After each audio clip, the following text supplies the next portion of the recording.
No vídeo de hoje, a seleção do Brasileirão 2025. Eu sei que você adora esse tema. Ótima oportunidade para cornetar. Vamos lá. Like no vídeo, se inscreve, ativa o sininho, rumo a 450 mil inscritos. Por aqui eu vou dizer se eu concordei com a seleção ou não, se a minha tem muita diferença dessa que foi oficialmente divulgada pela CBF. Mas antes, deixa eu te perguntar, você já tomou sua creatina hoje?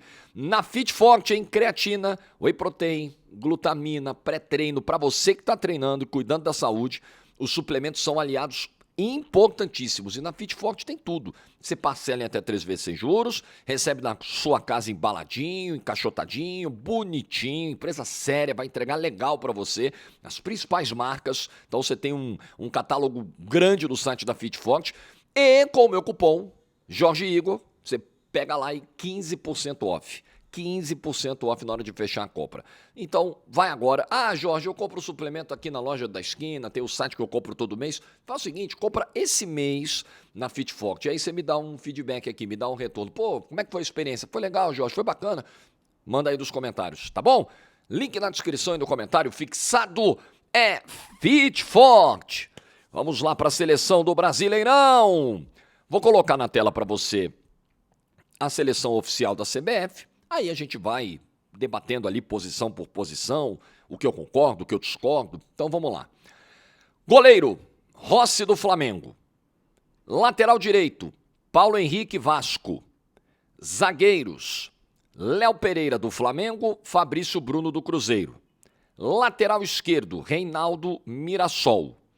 Volantes, Jorginho Flamengo e Lucas Romero Cruzeiro. Meias, Arrascaeta, Flamengo, Matheus Pereira, Cruzeiro. Atacantes, Caio Jorge, Cruzeiro, Vitor Roque, Palmeiras. E o técnico da seleção do campeonato, o Rafael Guanais. Essa, então, é a seleção do campeonato. Vamos começar pelo gol. Vamos começar aqui pelo Rossi. A gente teria uma discussão, no máximo, com o Walter do Mirassol. Mas o Rossi, ele é o goleiro da defesa menos vazada do campeonato e é o goleiro com mais clean sheets no campeonato. O que é clean sheet? É um termo em inglês que significa o cara que não tomou gol. É quando um time ou um goleiro não sofre gol numa partida. Então, em 17 jogos dessa Série A, o Rossi escapou com a sua ficha limpinha, sem tomar gols. Eu fui olhar o número de clean sheets do Walter, foram 11. Foram 11 vezes em que o goleiro do Mirassol saiu de campo sem ser vazado no Campeonato Brasileiro. Então acho que os números do Rossi falam por si, o rendimento do sistema defensivo do Flamengo passa muito por ele. Em alguns momentos da temporada o Rossi foi um dos principais jogadores do time, né? Um cara que foi crescendo ao longo do ano. Para mim está bem eleito como goleiro do campeonato. Mais uma menção honrosa ao Walter, que fez um grande brasileiro. Na lateral direita, eu entendo o Paulo Henrique, um jogador que chegou até a entrar no radar da seleção brasileira. Eu acho que teria uma discussão com o Samuel Xavier. A minha sensação é que o brasileiro do Samuel Xavier foi mais linear que o do Paulo Henrique. Mas está longe de ser um absurdo, o Paulo Henrique teve momentos muito bons no campeonato. Aqui a reta final não foi boa, como do Vasco foi muito ruim de uma maneira geral. Então, tudo certo, mas teria debate aqui com Samuel Xavier. Dupla de zaga, a minha dupla. É um pecado não ter o Léo Ortiz aqui. Como também acho um pecado não colocar o Fabrício Bruno pelo campeonato que fez. Fabrício Bruno foi, em alguns momentos do campeonato, o melhor zagueiro do campeonato. Ali no começo do campeonato e tal, teve um desempenho assombroso. É que o encaixe da dupla, Léo Ortiz e Léo Pereira, foi num nível muito alto. Então, eu sofreria muito para deixar o Fabrício Bruno fora, mas eu deixaria. A minha dupla seria Léo Pereira e Léo Ortiz. A dupla da zaga menos vazada do Campeonato Brasileiro. Mas o Fabrício Bruno fez um belíssimo campeonato. Não tem nenhuma injustiça, nenhum absurdo do Fabrício Bruno estar aqui. Ele foi tranquilamente um dos 3 melhores zagueiros do campeonato. São os 2 do Flamengo e o Fabrício Bruno, na minha opinião. Lateral esquerdo, aí beleza, o Juba foi bem, também entrou no radar de seleção brasileira. Mas o Reinaldo, amigo, teve 19 participações para gol. 19. O Reinaldo foi decisivo em vários jogos do Mirassol, do início ao fim do campeonato. O Reinaldo, a gente não precisa nem gastar tempo. É eleito com louvor o melhor lateral esquerdo do campeonato. Com tranquilidade. Você pode não gostar do Reinaldo, pode achar o Reinaldo fraco, se o Reinaldo não é técnico, não é isso, não é aquilo. Pode achar o que você quiser, mas o campeonato dele foi muito bom. São 16 gols e 6 assistências. Amigo, ele é lateral. Ele é um lateral esquerdo que termina o campeonato com 13 gols marcados e 6 assistências. 13 gols marcados, um lateral. Grande campeonato fez o Reinaldo mesmo. Aí temos a dupla de volantes, né? Jorginho e Lucas Romero. E aí, primeiro questionamento é em relação ao número de jogos do Jorginho. Pô, mas o cara não jogou metade do Campeonato Brasileiro. O Jorginho jogou 18 partidas no Campeonato Brasileiro. Verdade. Não jogou nenhum turno do campeonato. Mas ele joga num nível muito alto. Ele dita o ritmo do meio-campo do Flamengo, ele transforma, ele consegue melhorar ainda mais o sistema de meio-campo do Flamengo, com marcação, com saída de bola, com lucidez, com clareza. Jogadoraço, desfilou nesses 18 jogos com a camisa do Flamengo no Campeonato Brasileiro. Então, há sim espaço para colocar o Jorginho nessa seleção. Em 18 jogos, fez muita coisa. O Lucas Romero também foi um ponto de discussão. Eu acho que aqui, sim, eu vejo muita gente falando do Lucas Romero e talvez gente que não acompanhou o futebol do Lucas Romero, o Campeonato Brasileiro. Eu acho que a temporada do Lucas Romero é uma temporada de quase erro zero. É uma temporada muito boa, muito segura, muito regular, constante, tranquila. Eu acho que tem espaço para o Lucas Romero tranquilamente. Carregador de piano do meio-campo do Cruzeiro. Sim, não vejo, de verdade, não vejo nenhum absurdo aqui. Eu também acho que o Danielzinho tinha que ser lembrado. Jogador também muito regular, titular em 37 jogos do Mirassol nesse campeonato. Jogou quase todos e todos os que jogou como titular. Sai valorizadíssimo nessa temporada. Então, talvez o que o Danielzinho fez tenha me impressionado até mais se eu tivesse colocado o Danielzinho na seleção do campeonato.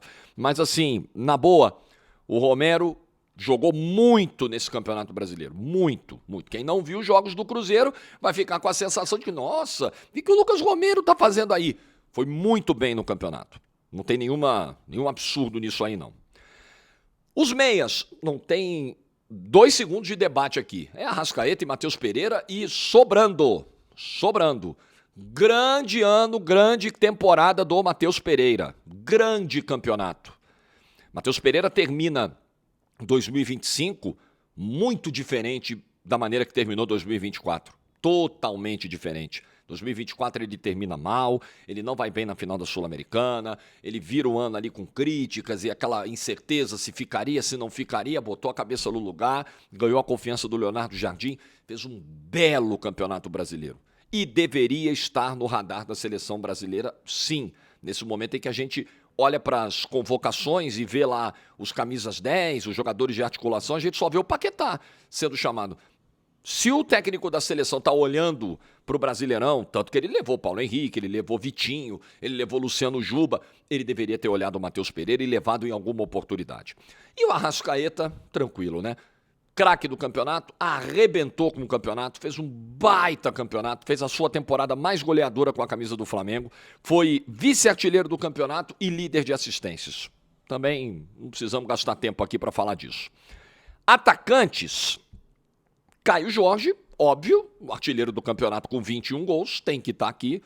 Grande campeonato fez o Caio Jorge. Melhor temporada da vida, né? Tranquilamente, acho que a gente pode afirmar isso. Melhor temporada da vida do Caio Jorge, fundamental se o Cruzeiro é terceiro colocado do campeonato, se o Cruzeiro está entre os 4 melhores da Copa do Brasil, deve muito ao desempenho do Caio Jorge, aos gols que o Caio Jorge anotou, foram 21 gols nesse Campeonato Brasileiro em 33 jogos. E além disso, 8 assistências. Nós estamos falando de um cara que em 33 jogos esteve envolvido em praticamente 30 gols do Cruzeiro no campeonato. Olha que campeonato fez o Caio Jorge. E ele tem só 23 anos, tá, galera?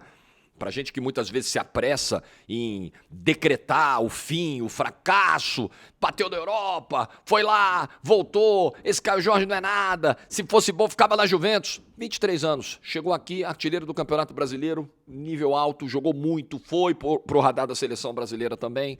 Muito bem o Caio Jorge. Como acho que foi muito bem também no campeonato o Vitor Roque. Outro que muita gente... fracassou. Isso aí não é nada demais. Foi pro Barcelona, foi pro Betis. Tá vendo? É fraco, é bagre.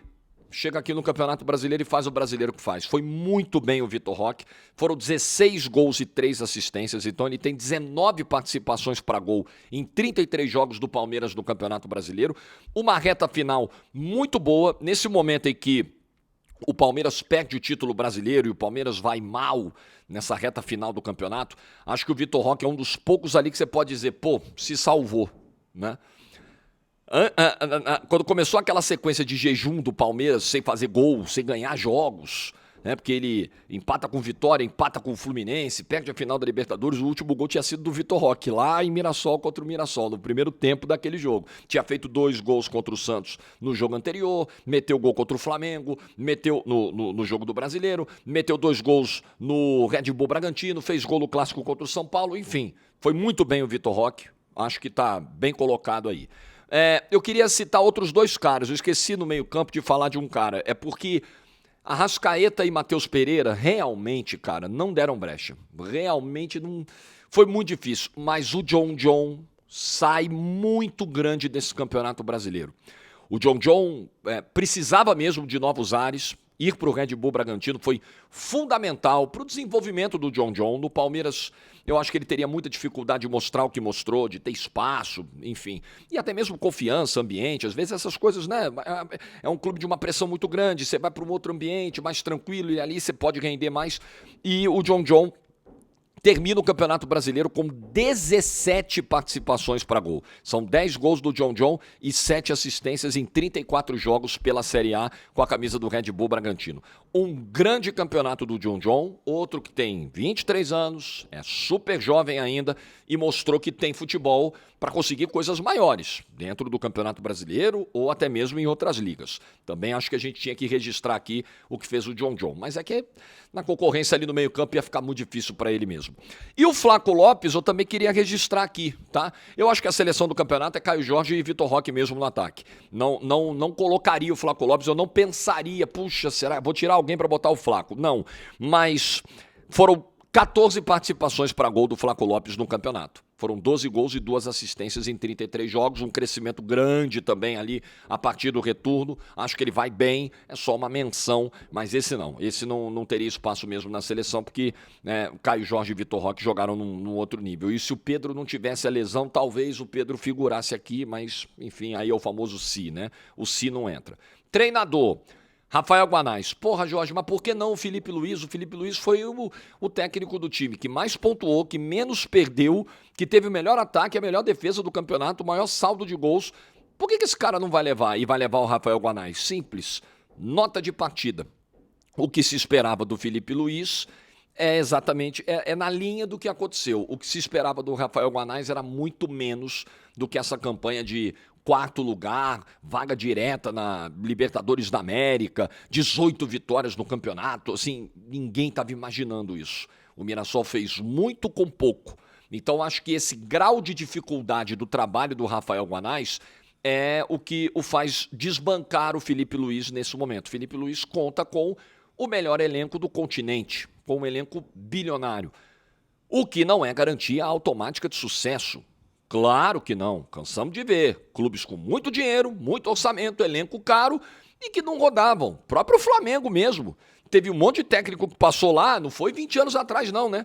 Recentemente, Sampaoli não rodou, o Tite, o antecessor do Felipe Luiz, também não rolou lá, o trabalho também não andou, aí chegou o Felipe Luiz e resolveu. Então é mérito do Felipe Luiz, mas convenhamos que o Felipe Luiz tem condições muito mais favoráveis do que o Rafael Guanais. Então, o primeiro lugar do Flamengo e os números do Flamengo no campeonato, o desempenho assombroso do Flamengo no campeonato, eles são marcantes.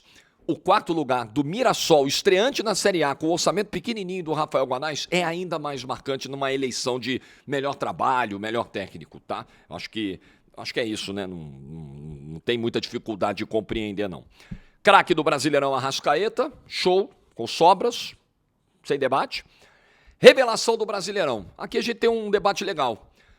O ano do Ryan é maravilhoso. Maravilhoso, um ano de afirmação, um ano em que o Ryan mostra para o mercado, olha, tenho valor, tenho muito potencial.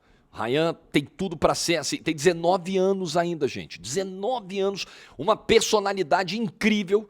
Ele sai com 14 gols desse campeonato brasileiro, é um dos principais artilheiros do campeonato, 14 gols, gente, foi muito bem o Ryan. Só que tem um ponto aqui que eu acho que pega quando a gente fala de revelação. É o terceiro brasileiro do Ryan. Aí eu acho que aí é uma questão de critério. Por exemplo, eu acho que o Álvaro Montoro, pelo seu primeiro campeonato brasileiro, por ser o primeiro campeonato brasileiro, agora com o Botafogo, tem 18 anos, tem a mesma faixa de idade do Ryan praticamente, eu acho que ele se enquadra mais no quesito revelação, tendo isso como norte, o número de participações, o fato do cara estar estreando no campeonato, ser o primeiro campeonato dele, do que o Ryan. Eu acho que só existe essa discussão, porque bola o Ryan jogou muito, absurdamente, jogou pra caramba. Mas acho que o Montoro também jogou bastante futebol. Verdade que o Montoro teve convocação para Mundial Sub-20, lesão no Mundial. Então, se você for olhar, o Montoro jogou 16 partidas no Campeonato Brasileiro. O Ryan jogou 34. O Ryan jogou mais do que o dobro do Montoro. Então, a amostragem do Montoro, ela foi menor. Mas acho que, tecnicamente, o Montoro se mostrou muito bem, né? Teve momentos muito bons de passes, de belos gols, como domingo contra o Fortaleza, por exemplo, até concorrendo a gol do campeonato. É muito promissor, é muito talentoso. Acho que são jogadores de características diferentes. Vejo talentos nos dois, mas vejo no Montoro um pouco mais do refino técnico, né? E vejo no Ryan o poder de decisão e também muito talento. Então, para mim, por esse critério de ser o primeiro brasileiro, o meu eleito revelação do campeonato seria o Montoro. Mas o Ryan jogou mais bola que o Montoro no campeonato. Complexo, mas acho que deu para entender, né? Então, legal ver o Ryan, né, terminar o ano com essa confiança lá em cima e pode ser uma peça muito importante para o Vasco agora nessa semifinal da Copa do Brasil contra o Fluminense. Então, no mais, cara, não acho que tivemos grandes absurdos nessa seleção, nenhum crime, nem grande nem pequeno. Nenhum crime foi cometido aqui, tá beleza, foi um bom campeonato, foi um campeonato que entregou emoção, entregou disputa, entregou bons jogos, tem entregado, né? Eu acho que eu tenho dito isso há algum tempo, não é de um mês para cá não, há algum tempo. Meus vídeos do ano passado já iam nessa linha. Eu acho a nossa liga um bom produto. Temos grandes torcidas, temos clubes de muita tradição, temos arenas modernas, várias, né? Temos estádios que os outros países, os vizinhos aqui da América do Sul não têm. Né? Monumental de Núñez passou agora por uma ampliação, etc., mas você não tem na Liga Paraguaia, na Liga Uruguaia, na Liga Argentina, na Liga Colombiana, estádios como tem o Brasil. Não tem dinheiro nessas ligas como circula aqui no Brasil. Não tem. Então, acho que o nosso produto é muito bom. Só que ele precisa ser melhor cuidado, principalmente na questão do calendário e na questão da arbitragem. Para esse produto ser ainda melhor, não pode ter uma arbitragem tão ruim. Aliás, premiaram o árbitro ontem, né? Deixa eu ver quem foi o melhor árbitro. Foi o Rodrigo Pereira de Lima, eu acho, não é isso? Melhor árbitro brasileirão. Desculpa, eu acho que não tinha que ninguém ser premiado, tá? Acho que ninguém tinha que ser... premiaram o Caio Max Augusto Vieira como o melhor VAR do campeonato. Desculpa, gente, a arbitragem está num momento tão mal. Sabe quando acontece... Quando acontece da empresa não bater as metas, ela fala assim, esse fim de ano não vai ter o brinde para os funcionários porque a gente não bateu a meta. Ou não vai ter a festa porque não batemos e, né? Eu acho que tinha que ser isso para a arbitragem nesse Campeonato Brasileiro. É o seguinte... Vamos dar o prêmio aqui do melhor técnico, do melhor jogador, da revelação, né? Mas não vamos dar prêmio para arbitragem não, porque ninguém se destacou. Então, desculpa, Rodrigo Pereira de Lima, melhor árbitro do campeonato. Com essa arbitragem que a gente tem, sabe? Nesse nível, acho que ninguém está merecendo premiação. Acho que a arbitragem do Brasil merece um reset, é recomeçar, zerar, acabou, rasgou, não serve, fizemos tudo errado, vamos começar de novo? Vamos. Então você dá prêmio para árbitro que vai mal, eu acho que o simbolismo disso é muito ruim. É um segmento que atrapalhou o campeonato, que gerou as maiores dúvidas sobre o campeonato, até mesmo sobre lisura do campeonato. E eu não acredito que tenha havido qualquer coisa relacionada à má intenção, talvez pontualmente, mas no geral, eu acho que é ruindade mesmo. Então, esse segmento que atrapalhou o produto, que manchou a imagem do produto, até a credibilidade do produto, porque obviamente que os teóricos conspiratórios vão ver maldade, vão ver dolo em tudo, essa galera não merece ser premiada. Desculpa, ninguém merece. Não é nada contra o Rodrigo Pereira de Lima, não, tá? É com todos. É com todos. Acho que o recado que se passa é ruim. Não vamos premiar ninguém. Você não precisa nem, de repente, falar nada. Faz na sua, quietinho. Não teve prêmio de melhor árbitro, não? É verdade, não teve. Não quer soltar uma nota para não expor ainda mais os caras? Não daremos o prêmio esse ano a qualquer árbitro porque todos foram muito mal. Não precisa fazer isso. Simplesmente não dá o prêmio. Entrega o prêmio para a galera do campo e vamos embora. Então, isso é uma questão que precisa ser resolvida pro produto melhorar. A arbitragem. Vem investimento em tecnologia, vem impedimento semiautomático, ótimo que assim seja. E a outra questão, para não perder o fio, se é que eu não já falei, aí eu estou repetindo, nunca é demais, para a audiência rotativa, calendário. A gente precisa respeitar a data FIFA de verdade e não fingir que respeita, né? O nosso respeitar data FIFA é no estilo Vampeta. A gente finge que respeita, né? E a galera finge que acredita. Então não é assim. Você ter uma data FIFA que tem jogos no fim de semana, no sábado e na terça, e quarta-feira já ter jogo do Brasileiro. Não, mas aí os times que tiveram jogadores convocados não jogam na quarta, jogam na quinta. Os caras têm 48 horas. Isso não existe. Aí o cara vem na terça-feira do Japão para jogar na quinta-feira no Brasil. Na Europa, a data FIFA vai até a terça-feira, os times só voltam a jogar no sábado. Dá tempo do cara voltar, descansar, treinar, preparar para o jogo e ir para o campo. Então, são ajustes que precisam ser feitos para melhorar um produto que é bom. Ele poderia ser melhor cuidado. Ele já foi pior cuidado. Isso para ser justo. Já foi uma bagunça muito maior, mas ainda precisa de ajustes. Mas eu gostei, de uma maneira geral, do que o Brasileirão 2025 entregou e gostei da lista da CBF. Você gostou? Não gostou? Deixa a opinião nos comentários. Boa terça-feira para todo mundo. Like no vídeo se você ficou até o final. Juízo e tchau.